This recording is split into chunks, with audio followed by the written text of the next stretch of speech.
പരിപൂർണമായിട്ട് കൊന്നുകളയും. നമുക്ക് എന്തെല്ലാം ഉണ്ടോ അതെല്ലാത്തിനെയും കൊന്നുകളയും. പരിപൂർണമായിട്ട് നിർദ്ദേശം ചെയ്ത് എന്നാലേ നമ്മൾ ജീവിക്കത്തുള്ളൂ. നമ്മൾ ജീവിക്കാൻ വേണ്ടിയിട്ട് അവർ നിന്ന്, നമ്മൾ ജീവിക്കാൻ വേണ്ടി അവർ നിന്നത് എന്തിനാണെന്ന് നമ്മൾ മനസ്സിലാക്കുമ്പോൾ നമ്മൾ ജീവിക്കാനാണ് അവർ പ്രവർത്തിച്ചത്. അങ്ങനെയാണെങ്കിൽ അവരുണ്ടാകരുത്, നമ്മളാണ് ഉണ്ടാകേണ്ടത്. അവരുണ്ടാകേണ്ട കാര്യങ്ങൾ അവർ നോക്കും. നമ്മൾ ജീവിക്കുമ്പോൾ എന്തോ നമുക്കുള്ളതെല്ലാം അവർക്കുണ്ട്, അവർക്കുള്ളതെല്ലാം നമുക്കുണ്ട്. അപ്പം എന്തെല്ലാം നമുക്കുണ്ടോ അതെല്ലാം എന്തിനാണ്? നമ്മൾ ജീവിക്കാൻ. നമുക്ക് ഉള്ളതിൻ്റെ പേരിൽ നമ്മൾ അതിനു വേണ്ടിയിട്ട് കഷ്ടപ്പെടേണ്ട ഒരു കാര്യമില്ല. ഞാൻ ബഷീറിന് വേണ്ടിയിട്ട് കഷ്ടപ്പെടുമ്പോൾ ബഷീർ ഒരിക്കലും സ്വസ്ഥനാകില്ല. അതിനു വേണ്ടി ഞാൻ കഷ്ടപ്പെട്ടാൽ അരുണും ഒരിക്കലും, കാരണം കഷ്ടപ്പാടാ എന്നിൽ കാണണം. ഞാൻ കഷ്ടപ്പെടാതെ നിൽക്കണ കാണുമ്പോൾ, ഞാൻ കഷ്ടപ്പെടണമെങ്കിൽ ബഷീറിന് വേണ്ടിയിട്ട് ഞാൻ നിൽക്കുന്നുണ്ടെങ്കിൽ ഞാൻ കഷ്ടപ്പെടും. ഞാൻ എനിക്ക് വേണ്ടിയിട്ട് നിൽക്കുമ്പോൾ ഞാൻ സ്വതന്ത്രനാകുന്നത് കാണും. അപ്പോൾ ബഷീർ സ്വതന്ത്രനാണ്, അരുണും സ്വതന്ത്രനാണ്, ഷാഫിയും സ്വതന്ത്രനാണ്, എല്ലാവരും സ്വതന്ത്രനാണ്. എല്ലാവരും സ്വതന്ത്രനാണ്. എന്തിൽ നിന്ന്? അവനെ ബന്ധിക്കുന്നത് എന്താണ് അതിൽ നിന്ന് സ്വതന്ത്രനാണ്. ജീവിക്കണം. അതിന് ശരീരം ഉപേക്ഷിക്കലല്ല, ശരീരത്തെ മനസ്സിലാക്കലാണ്. ശരീരം എങ്ങനെ പ്രവർത്തിക്കുന്നു, ശരീരം എങ്ങനെ നിലനിൽക്കുന്നു, ശരീരം എങ്ങനെ രൂപം കൊള്ളുന്നു. അവനവനെ കൊണ്ടുനടക്കുമ്പോൾ അവനവനിലെ ശരീരത്തെ അല്ലേ കൊണ്ടുനടക്കണത്. കാരണം ഈ ശരീരവുമായിട്ട് ചേർന്നല്ലേ അവനിരിക്കുന്നത്. നമ്മൾ മനസ്സിലാക്കുന്ന രീതിയിൽ വേണം കൊണ്ടുപോകാൻ. അല്ലാണ്ട് ആരോ പണ്ടത്തെ ഗുരുക്കന്മാർ പുസ്തകത്തിൽ എഴുതി വെച്ച് ശരീരം നശിച്ചു പോകണമാണ്, നമ്മുടെ ശരീരത്തെ ഉപേക്ഷിക്കലാണ് ജീവിതം. പൊട്ടത്തരമാണ്. ശരീരത്തെ ഉപേക്ഷിക്കൽ ജീവിതമല്ല, ഒരിക്കലും ആകത്തുമില്ല. ശരീരത്തെ നിലനിർത്താൻ സാധിക്കുന്നതാണ് ജീവിതം. ശരീരം നശിക്കുന്നതാണ്. അതിൽ നാശമില്ലാത്ത എന്തുണ്ട് അതുപയോഗിച്ച് ശരീരത്തെ നിലനിർത്തുന്നതാണ്. അത് കണ്ടെത്തണം. അതാണ് അന്വേഷണം. നമ്മൾ അന്വേഷിക്കേണ്ടത് എന്നെയാണ് ഞാൻ അന്വേഷിക്കേണ്ടത്. എനിക്കിപ്പോൾ മനസ്സിലാകുന്ന ഭാഗത്തായിരിക്കും ഞാനിരിക്കേണ്ടത്. എത്ര വലിയ ഗുരുക്കന്മാർ എന്തൊക്കെ പറഞ്ഞിട്ടുണ്ടെന്ന് പറഞ്ഞാലും എനിക്ക് മനസ്സിലാകുന്നത് എന്താണ്, അത് വ്യക്തമായിട്ട് മനസ്സിലാക്കുന്നിടത്താണ് എനിക്ക് ജീവിക്കാൻ പറ്റത്തുള്ളൂ. അല്ലാത്ത ഒരു ഭാഗത്ത് ഒരു കാര്യമില്ല. എനിക്ക് മനസ്സിലാകാത്ത ഒരു കാര്യം ഞാൻ സ്പർശിക്കരുത്. ഒരു കഥയില്ല, ഒരു മാർഗവും ഇല്ല. ശ്വാസം ഒരു മാർഗമാണ്, കാഴ്ച ഒരു മാർഗമാണ്, ശബ്ദം ഒരു മാർഗമാണ്, രുചി ഒരു മാർഗമാണ്, സ്പർശനം ഒരു മാർഗമാണ്, ഭാരം ഒരു മാർഗമാണ്. വേറെ ഏതാ മാർഗമുള്ളത്? ഭാരത്തല്ലേ നമ്മൾ എടുത്തുകൊണ്ട് നടക്കുന്നത്. ഭാരം ഉള്ള ശരീരമല്ലേ. അതിൽ ഭാരം നമ്മൾ കുറയ്ക്കുകയല്ലേ ചെയ്യുന്നത്, രുചി നമ്മൾ കുറയ്ക്കുകയല്ലേ ചെയ്യുന്നത്. തീർച്ചയായിട്ടും. നമുക്ക് മടി കൂടുന്നത് എന്തുകൊണ്ടാ? ഭാരം കൂടുന്നുണ്ട്. അതുകൊണ്ടാണ് മടി കൂടുന്നത്. എഴുന്നേറ്റ് നടക്കാൻ ചെയ്യാൻ കഴിയില്ല. എല്ലാം ഭാരത്തിൻ്റെ ക്ഷീണം എന്ന് പറയുമ്പോൾ തന്നെ ഭാരം കൂടി. എനിക്ക് മാർഗം എന്ന് പറയുന്നത് 5-6 മാർഗങ്ങളേ ഉള്ളൂ. വിഷമിക്കുമ്പോഴും ഭാരം തന്നെയുള്ള കൂടുന്നല്ലേ. ഇതെല്ലാം ഭാരത്തിൻ്റെ ഭാഗമാണ്. ദേഷ്യം ഈ ഭാരം കൈകാര്യം ചെയ്യാൻ പറ്റുന്നില്ല, ഭയം ഈ ഭാരം കൈകാര്യം ചെയ്യാൻ പറ്റുന്നില്ല. ഭാരം ബാധിക്കുന്നത് മനസ്സിനെ ശരീരത്തിന് ഒരുപോലെ, നമ്മളെ ഒരുപോലെ. മനസ്സും ശരീരവും രണ്ടല്ല, ഇതെല്ലാം ഒന്നായിട്ട് നിൽക്കണം. ഇതൊന്നും രണ്ടായിട്ട് നിൽക്കുന്നില്ല. രണ്ടാകാതിരിക്കാനാണ് നമ്മൾ നോക്കുന്നത്. രണ്ടെന്നുള്ള ഭാഗമല്ല, ഒന്നാകാനാണ് നമ്മൾ നോക്കുന്നത്. ഒന്നായാലേ ജീവിക്കാൻ പറ്റുള്ളൂ. നമുക്ക് മാർഗങ്ങൾ നമ്മളിലുള്ളതാണ്, അതല്ലാത്ത മാർഗമൊന്നുമില്ല. മാർഗം എന്താണ്? കണ്ണ്, കാഴ്ച ഒരു മാർഗമാണ്, ശബ്ദം ഒരു മാർഗമാണ്, ശ്വാസം ഒരു മാർഗം, രുചി, സ്പർശനം, ഭാരം. ഇത്രയേ ഉള്ളൂ നമ്മുടെ മാർഗങ്ങൾ. വേറെ എന്താ മാർഗമുള്ളത്? ഇവരെന്ത് മാർഗമുണ്ട്? കൈയുണ്ട്, കാലുണ്ട്, കൈയും കാലും ഉണ്ട്. എടുത്തു പറയാവുന്ന വേറിട്ട് നിൽക്കുന്ന ഭാഗം. എന്താണ് കൈയും കാലിൻ്റെ പ്രത്യേകത? കാരണം ഇത് പ്രവർത്തനങ്ങൾ. തലയുടെ ഭാഗം പോലും നമ്മൾ എടുക്കണ്ട. തലയുടെ ഉണ്ട്, തല പ്രവർത്തിക്കുന്നുണ്ട്. പക്ഷെ നമ്മൾ കൈയും കാലും വെച്ച് ചില കാര്യങ്ങൾ ചെയ്യുന്നുണ്ട്. വേറെന്താ ഉള്ളത്? നമുക്കൊരു ചക്രയുമില്ല, ഒരു കോപ്പുമില്ല, വെറുതെ ഒരു ചക്രയുമില്ല, ഒരു വേറെയുള്ള യാതൊരു പ്രവൃത്തിയില്ല, ഒരു ഈശ്വരനും ഇല്ല, ഒന്നുമില്ല, ഒരു മതവും ഇല്ല, ഒരു യുക്തിയില്ല, ഒരു മെഡിറ്റേഷനും ഇല്ല, ഒരു യോഗയും ഇല്ല, യാതൊന്നുമില്ല. എടേ വിശപ്പുണ്ട്, ദാഹമുണ്ട്, ഉറക്കമുണ്ട്, സ്ത്രീ പുരുഷ ബന്ധമുണ്ട്. എവിടെയെല്ലാം അപ്പനും അമ്മയും മക്കളും തമ്മിൽ ബന്ധമുണ്ട്. ഈ ബന്ധങ്ങളെല്ലാം നമുക്ക് കൃത്യമായിട്ട് കാണുകയും ചെയ്യാം. അത് കൃത്യമായിട്ട് കൈകാര്യം ചെയ്യുകയും വേണം. എന്നാലേ ജീവിതമുള്ളൂ. ഇപ്പം നമ്മൾ പരസ്പരം ഇവിടെ ഒരു ബന്ധമുണ്ട്. ഈ ബന്ധം കൃത്യമായിരിക്കണം. ഈ ബന്ധത്തിന് പൂർണ്ണത ഉണ്ടാകണം. അല്ല ഞാൻ 2 ദിവസം പോയി അവിടെ പോയി നിന്ന് ഒരു കാര്യമില്ല.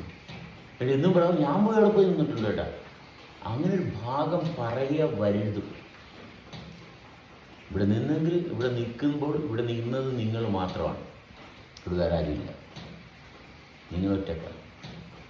ഇവിടെ നിന്ന് നിങ്ങൾ ഒറ്റക്കെന്നുള്ള ഭാഗത്തെ കൃത്യമായിട്ട് അറിയണം. അതറിയുന്നുണ്ടോ? അല്ലാത്ത വേറെ ഈ ഗ്രന്ഥങ്ങൾ വായിച്ചു കൂട്ടുന്നതിലൊന്നും ഒരു കഥയില്ല. ഗ്രന്ഥങ്ങൾ വായിക്കുന്ന അടുത്ത് നിൽക്കുന്ന മനുഷ്യനുമായിട്ട് സംസാരിക്കാൻ പറ്റാത്തതുകൊണ്ടാണ്. അടുത്ത് നിൽക്കുന്ന ആളുമായിട്ട് സംസാരിക്കാൻ പറ്റുന്നുണ്ടെങ്കിൽ ഒരു ഗ്രന്ഥവും കയ്യിലെടുക്കില്ല, നേരം ഉണ്ടാകില്ല. ഗ്രന്ഥം വായിക്കാൻ നേരം ഉണ്ടാകില്ല. ഗ്രന്ഥം വായിച്ച് ഒരു അറിവും ആർക്കും കിട്ടുന്നില്ല. അറിവ് കേട് കൂട്ടുന്നു. ഗ്രന്ഥം വായിച്ച അറിവ് കിട്ടത്തില്ല. അറിവ് കേടേ കൂടത്തുള്ളൂ. പരസ്പരമുള്ള ബന്ധമാണ് ശരിക്കുമുള്ള അറിവിന് കാരണം. പരസ്പരമുള്ള ബന്ധം മനസ്സിലാക്കി അനുഭവിച്ച് തിരിച്ചറിഞ്ഞ് കൊണ്ടുപോകുമ്പോൾ ലൈവല്ലേ, മറ്റേ ചത്തല്ലേ. ജീവനുള്ളവരില്ലേ? ആവശ്യത്തിനില്ലേ? കുറവുണ്ട്.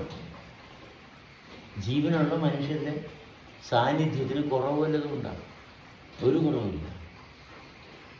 എന്നിട്ട് ജീവനെ അറിയാൻ പുസ്തകം എടുക്കുന്നുണ്ട്. പുസ്തകം എടുക്കുമ്പോൾ ചത്തുപോയ പണ്ട് കാലത്ത് അതെന്താ പറഞ്ഞതെന്ന് എന്താ പിടുത്തം? നമുക്ക് പിടുത്തം കിട്ടുന്നത് എങ്ങനെയാണ്? നമുക്കൊരു കാര്യം മനസ്സിലാക്കുന്നതെങ്കിൽ നമ്മൾ പരസ്പരം സംസാരിച്ച് തെളിഞ്ഞു വരികയാണ് ചെയ്യുന്നത് അല്ലേ? വന്നപ്പം കുറേ ബലം പിടുത്തവും പറഞ്ഞ് ഈഗോയൊക്കെ ഉണ്ടെന്ന്. ആരും നിങ്ങളുടെ ഈഗോ ആരും തൊടുന്നില്ല. കാരണം ആവശ്യമില്ല. എന്തുകൊണ്ട് മറ്റൊരാളുടെ ഈഗോയെ തൊടുന്നില്ല? കാരണം അത് പ്രവർത്തന മണ്ഡലത്തിലില്ല. നിങ്ങളെ തന്നെ കൊല്ലുന്നതാണ് നിങ്ങളുടെ ഈഗോ. അവനാണ് കൊല്ലുന്നതാണ് അവനുടെ ഈഗോ. അത് ബാക്കി വേറെ ആൾക്ക് എങ്ങനെയാണത്? വേറെ ആളുമായിട്ട് ഈഗോയിൽ എങ്ങനെയാണ് പ്രവർത്തിക്കുന്നത്? എന്നിൽ ഈഗോ ഉണ്ടെങ്കിൽ വേറൊരാളുടെ പ്രവർത്തനം നമ്മുടെ ഈഗോയെ തിരിച്ചറിയാൻ സഹായിക്കും. നമ്മുടെ പ്രവർത്തനം നമ്മുടെ ഈഗോയെ തിരിച്ചറിയാൻ സഹായിക്കും. നിങ്ങളെ ശ്രദ്ധിക്കുന്നില്ലെങ്കിൽ ഒരു കാലത്ത് നിങ്ങളുടെ ഈഗോയെ എന്തുകൊണ്ടാണ് അവനും അഹങ്കാരിയായതുകൊണ്ടാണ്. നിങ്ങളുടെ ഇന്ന് വരെ നിങ്ങളുടെ ഈഗോ ഇവിടെ വന്നിട്ട് ഞാൻ കണ്ടില്ല. എനിക്ക് ആവശ്യമില്ല. നിങ്ങൾക്ക് ഈഗോ ഉണ്ടെന്ന് നിങ്ങളാ പറഞ്ഞത്. എനിക്കറിയത്തില്ല നിങ്ങൾക്ക് ഈഗോ ഉണ്ടാകുന്നു. ഞാനത് തിരക്കണമില്ല. നിങ്ങൾക്ക് ഈഗോ ഉണ്ടായില്ല എന്നുള്ള ഭാവം എൻ്റെ അന്വേഷണത്തിലില്ല. നിങ്ങൾക്ക് കപടത ഉണ്ടാകാൻ ഞാൻ അന്വേഷിക്കേണ്ട കാര്യമില്ല. എന്നിന് കപടത ഉണ്ടാകാൻ ഞാൻ നോക്കിയാൽ മതി. എന്നിൽ ഈഗോ ഉണ്ടാകാൻ ഞാൻ നോക്കിയാൽ മതി. നിന്നിൽ ഈഗോ ഉണ്ടാകുക, കപടത ഉണ്ടാകുക, നിങ്ങൾക്ക് കയ്യിൽ കാശുണ്ടാകുക, നിങ്ങൾക്ക് എന്തൊക്കെ ഉണ്ടായിക്കോട്ടെ, അതൊന്നും എൻ്റെ വിഷയമല്ല. എക്സാക്ട്ലി. നിങ്ങളുടെ സാന്നിധ്യം എന്നിൽ എന്ത് മാറ്റം ഉണ്ടാക്കുന്നു? നിങ്ങൾക്ക് ഉണ്ടാക്കാൻ പറ്റാത്തൊരു മാറ്റം ഒരു സ്ത്രീയുടെ ഭാഗത്തുനിന്ന് ഉണ്ടാകുന്നു. അതുകൊണ്ട് സ്ത്രീയുമായിട്ടുള്ള ബന്ധം. അടുത്ത് നിൽക്കുന്ന ഒരു പുരുഷനുണ്ടാക്കാവുന്നതിനേക്കാൾ കൂടുതൽ മാറ്റം സ്ഥൂലമായിട്ട് ശരീരത്തിൽ സ്ത്രീക്ക് ഉണ്ടാക്കാൻ സാധിക്കുന്നു. അതുകൊണ്ട് സ്ത്രീയെ സൂക്ഷിക്കുന്നു. സ്ത്രീയിൽ പെട്ടുപോകാതിരിക്കാൻ സൂക്ഷിക്കുന്നു. മറ്റുള്ള പുരുഷന്മാരിൽ പെടാനുള്ള ഒരു സാധ്യതയില്ല. കാരണം പുരുഷന്മാർക്ക് ഇങ്ങനെ സ്വാധീനിക്കാൻ പറ്റത്തില്ല. പക്ഷെ സ്ത്രീക്ക് എന്നിൽ മാറ്റങ്ങൾ ഉണ്ടാക്കാൻ സാധിക്കുന്നു.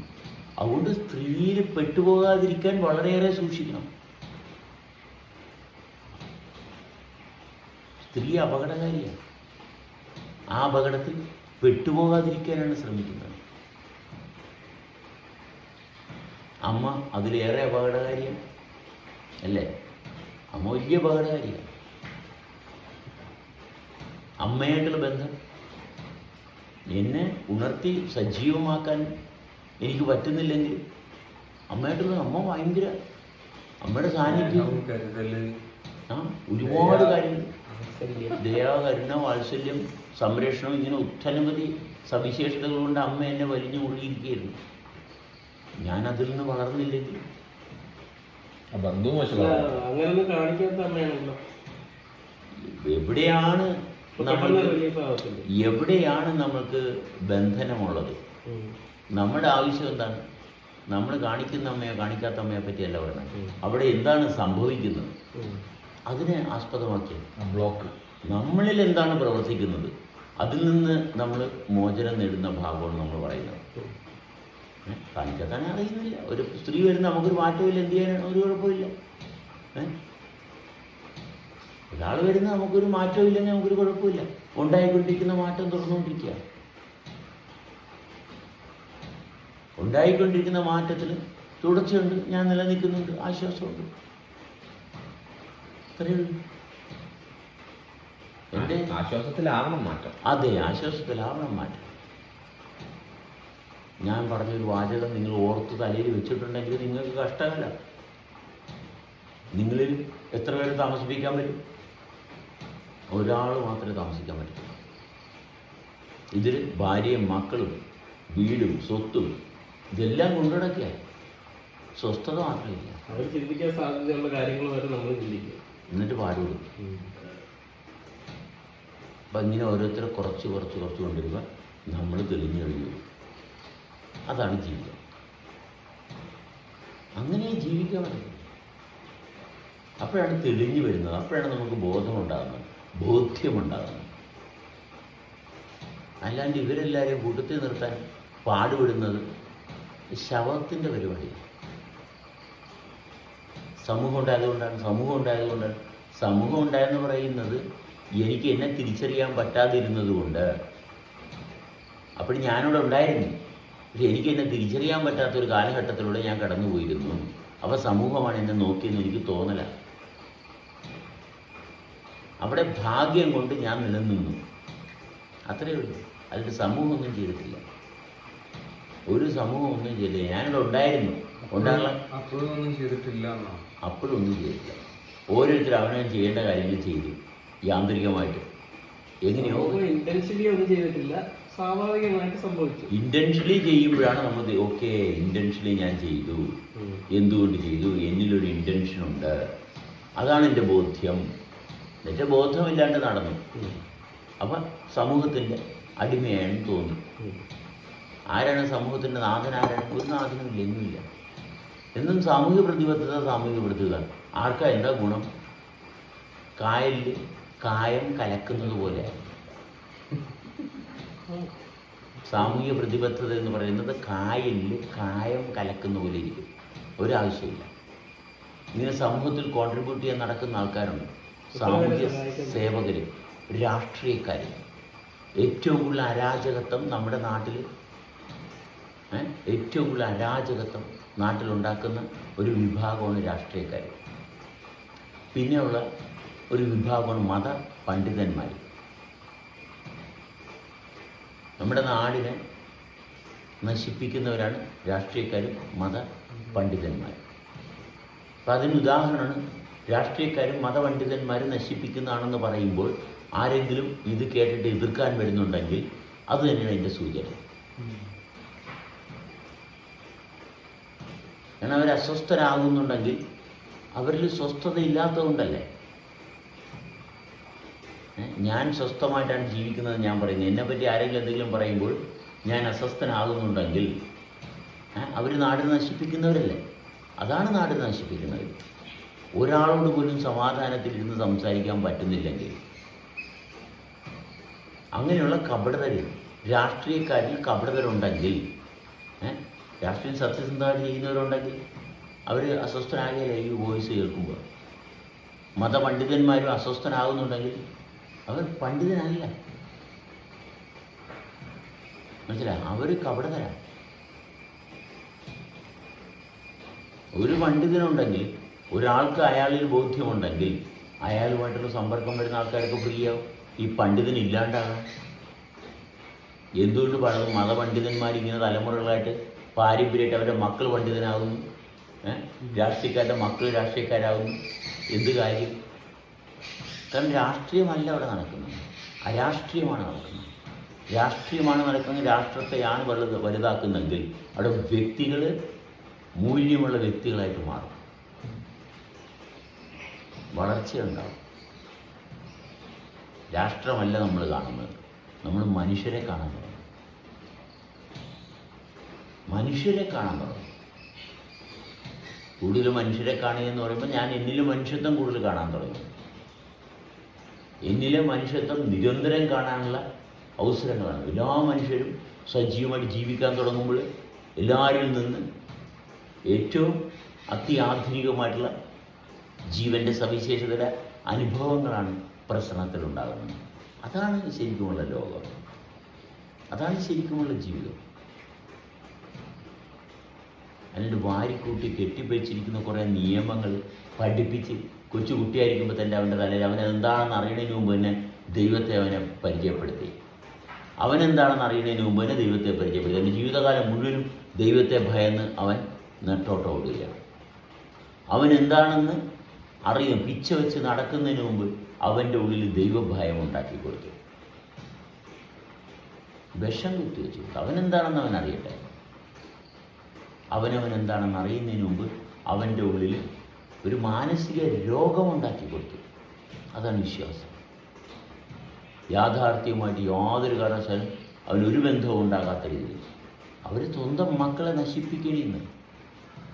ഇത്രയും ക്രൂരമായിട്ടുള്ള ഏകജീവി മനുഷ്യൻ മാത്രമേ ഉള്ളൂ. സ്വന്തം മക്കളിൽ വിശ്വാസം കുത്തിവെച്ച് കൊടുത്തുകൊണ്ട് അവനവൻ അനുഭവിക്കുന്ന ദുരന്തത്തെ മക്കളും അനുഭവിക്കാൻ വേറെ ഒരു ജീവിയും ഇങ്ങനെ ചെയ്യുന്നില്ല. ഞാനോ കഷ്ടപ്പെടുന്നു, എൻ്റെ മകനും മക്കളും കഷ്ടപ്പെടണം എന്നാഗ്രഹിക്കുന്ന ഏക ജീവി മനുഷ്യൻ മാത്രമേ ഉള്ളൂ. ജനിക്കുമ്പോൾ തൊട്ട് അവൻ്റെ ചെവിയിൽ ഇങ്ങനെ ഒതുക്കി കൊടുക്കുക, നീ വിശ്വാസിയായിക്കൊള്ളണം, നീ വിശ്വാസിയായിക്കൊള്ളണം, നീ ഒരിക്കലും മനുഷ്യനാകരുത്. മനുഷ്യനാകാതിരിക്കാനുള്ള സർവ മന്ത്രവും ജപിച്ചുകൊണ്ടിരിക്കുകയാണ്. മനുഷ്യനായിട്ട് ജനിച്ച് പിശാചായിട്ട് മരിക്കുന്നു. മനുഷ്യനായിട്ട് ജനിക്കുന്നു, മൃഗമായിട്ടല്ല, പിശാചായിട്ട് മരിക്കുന്നു. മനനം ചെയ്യാൻ കഴിവുള്ള മനുഷ്യനായിട്ട് ജനിച്ചു, പിശാച്. മൃഗം അതിനേക്കാൾ ഡീസൻ്റാണ്. മനസ്സിലായ? മൃഗത്തായിട്ട് താരതമ്യപ്പെടുത്താൻ പാടില്ല. മൃഗത്തിന് ഇമ്പ്രൂവ്മെന്റ് സംഭവിക്കുന്നത് ഇപ്പം നമ്മളൊരു പട്ടിയെ വീട്ടിൽ വളർത്തുന്നത് കുറെ കാലം കഴിയുമ്പോൾ വയസ്സാകുമ്പോഴത്തേക്ക് ഏകദേശം നമ്മുടെ കാര്യങ്ങളൊക്കെ ഏകദേശം അതിന് മനസ്സിലാവും. ഇപ്പൊ വിളിച്ചെടുത്ത് വരുന്ന ഒരു സിറ്റുവേഷനിലും അത് ഇന്ന കൂടാണ് എൻ്റെ ഒന്നും കൂട്ടി കയറാൻ പറയുമ്പോൾ കൂട്ടി പോയി കയറുന്നതും ഒക്കെ അതിനൊരു പ്രായപരിധി എത്തുമ്പോഴത്തേക്ക് അത് കൃത്യമായിട്ട് ചെയ്യും. ഇമ്പ്രൂവ്മെന്റ് ഉണ്ടായി. അല്ല, ഇത് തന്നെയെല്ലാം നമ്മൾ മനുഷ്യരോട് ചെയ്യുന്നത്. നീ സ്കൂളിൽ പോടാ, അത് ചെയ്യടാ, ഇത് ചെയ്യടാ, അത് തന്നെ നമ്മൾ മക്കളോട് ചെയ്യുന്നത്. ഇത് ഇഷ്ടത്തരം തന്നെ ചെയ്യുന്നത്.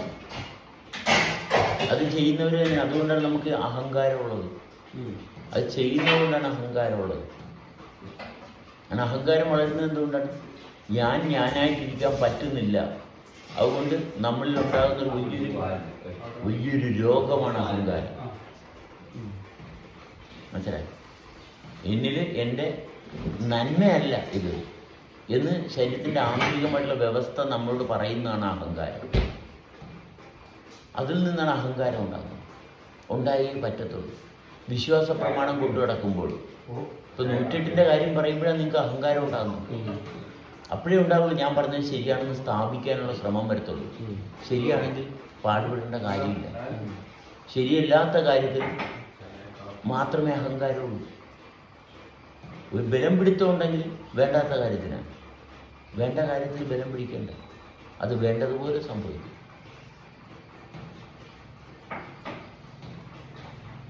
അഹങ്കാരം, രോഗം, ഇതെല്ലാം വേണ്ടാത്ത കാര്യത്തിൻ്റെ പേരിലാണ് ഉണ്ടാകുന്നത്. വേണ്ട കാര്യത്തിൽ രോഗം ഉണ്ടാകില്ല.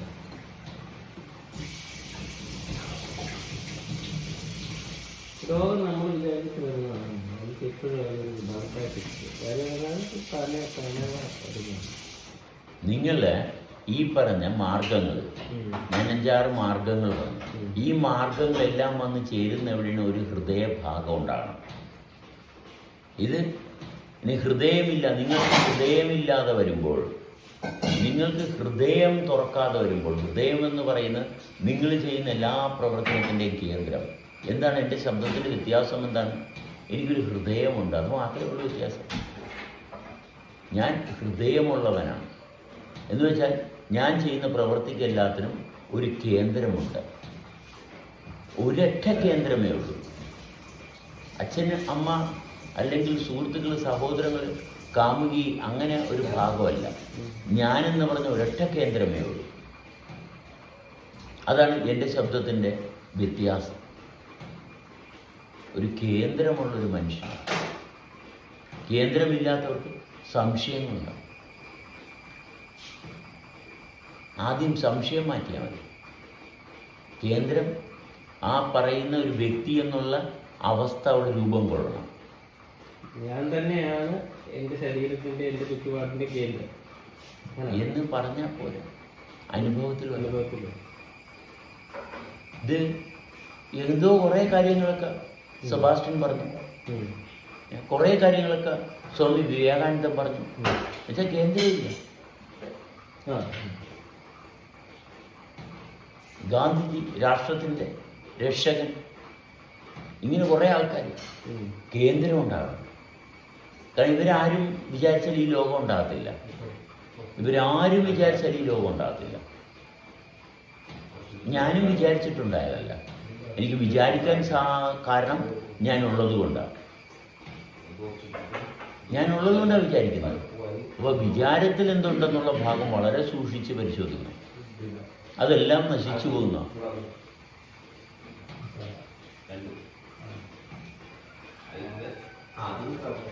ഞാനുണ്ട് എന്നുള്ളതാണ് ഏറ്റവും പ്രധാനപ്പെട്ടത്.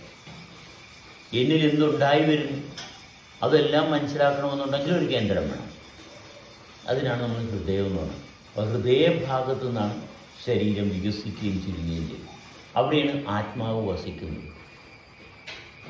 അവിടെ ആത്മാവെന്ന് പറയുന്നത് ഹൃദയവും ഈ ശരീരവും ഈ പറയുന്ന ഭൗതിക ലോകവും സർവ്വതും നിലനിൽക്കാൻ കാരണമായിട്ടുള്ള വ്യവസ്ഥയാണ് ആത്മാവ്. അത് ഒരാളുടെ ആത്മാവ് എന്ന് പറഞ്ഞ ഒരു ആത്മാവില്ല. ഇയാളിൽ നിന്ന് ആത്മാവ് അങ്ങോട്ട് പോയി വെറും പൊട്ടത്തരം. അങ്ങനെ ഓടി നടക്കുന്ന ഒരു ആത്മാവൊന്നുമില്ല. അതൊക്കെ വെറും പൊട്ടത്തരം. ഒരു ആത്മദർശനം എന്ന് പറയുന്നത് ഞാൻ ഇപ്രകാരം രൂപം കൊള്ളാനുള്ള കാരണത്തെ ബോധത്തിൽ മനസ്സിലാക്കുന്നത് മാത്രമാണ്. അതിന് വേറെ യാതൊരു എവിഡൻസും ഇല്ല. അതൊരു വ്യക്തിയും ഹൃദയം രൂപം കൊണ്ട് കഴിഞ്ഞ്, ആദ്യം ഹൃദയം രൂപം കൊണ്ട്, ഇതിൻ്റെ എല്ലാത്തിൻ്റെയും ആസ്ഥാനം, അനുഭവത്തിൻ്റെ ആസ്ഥാനമാണ് ഹൃദയം. കാരണത്തിൻ്റെ ഭാഗമാണ് ആത്മാവ്. ആത്മബോധം അന്ന് എന്നിലുണ്ടാകുന്ന മാറ്റത്തിൻ്റെ വ്യവസ്ഥകളെ മനസ്സിലാക്കാൻ സാധിക്കുന്നു സൂക്ഷ്മതലത്തിൽ. അതാണ് ആത്മാവ്. അല്ല, ആത്മാവിനെ വരച്ച് കാണിക്കാൻ പറ്റുമോ എന്ന് ചോദിച്ചാൽ ഇല്ല. വരച്ച് കാണിക്കേണ്ട കാര്യമില്ല. അപ്പോൾ ആത്മാവിനെ പറ്റി ആരോട് പറയാൻ പറ്റും? നമ്മളുമായിട്ട് സമ്പർക്കമുള്ളവനോട് പറയാം. നമ്മുടെ ബോധവും ആത്മാവും ചോദിക്കണ്ട, ഒരാവശ്യമില്ല. ഉത്തരം തന്നിട്ട് ഒരാവശ്യമില്ല. കാരണം ഹൃദയമില്ലാത്തതുകൊണ്ട്. ആദ്യം നിങ്ങൾക്ക് ഹൃദയം വരട്ടെ. നിങ്ങൾക്ക് ഹൃദയം ഉണ്ടാകുമ്പോൾ നിങ്ങൾക്ക് കേന്ദ്രം വന്നു. ആ കേന്ദ്രം വരുമ്പോൾ നിങ്ങൾക്ക് നിങ്ങളുടെ വികാര വിക്ഷോഭങ്ങളെല്ലാം മാറും. അതിനെല്ലാത്തിനും ഒരു സ്ഥായി സ്വഭാവം ഉണ്ടാകും. ആ സ്ഥായി സ്വഭാവം വരുമ്പോഴത്തേക്കും ബാക്കി കാര്യങ്ങൾ നിങ്ങൾ തെളിഞ്ഞു വരും. മറ്റേതെല്ലാം നിങ്ങളുടെ മനസ്സിൻ്റെ വിഭ്രാന്തിയാണ്. ജസ്റ്റ് അറിഞ്ഞു വെക്കുക എന്നുള്ളത് ഒരു കാര്യമില്ല. അറിഞ്ഞു വെക്കുക. എനിക്ക് ആ അറിവുണ്ട്, ഒരു കാര്യമില്ല. അതൊരു ഭാരമാണ്, അതൊരു വൈറസാണ്, അതൊരു രോഗമാണ്, അത് കഷ്ടകാലമാണ്.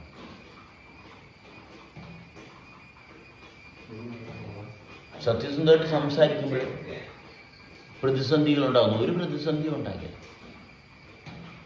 നമ്മളിവിടെ വന്ന് പോലീസ് പിടിച്ചുകൊണ്ട് പോവുകയാണ്, അകത്തുകൊണ്ടിട്ട്, അതൊന്നും പ്രതിസന്ധിയൊന്നുമല്ല.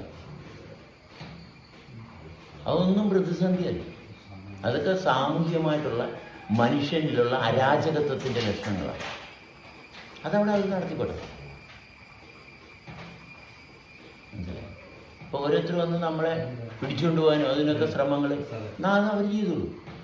നമ്മൾ ജീവിക്കുന്ന ഭാഗം നോക്കിയാണ്. നമ്മൾ ജീവിക്കുന്നുണ്ട്, അപ്പോഴും ജീവിക്കുന്നുണ്ട് എവിടെയാണെങ്കിലും.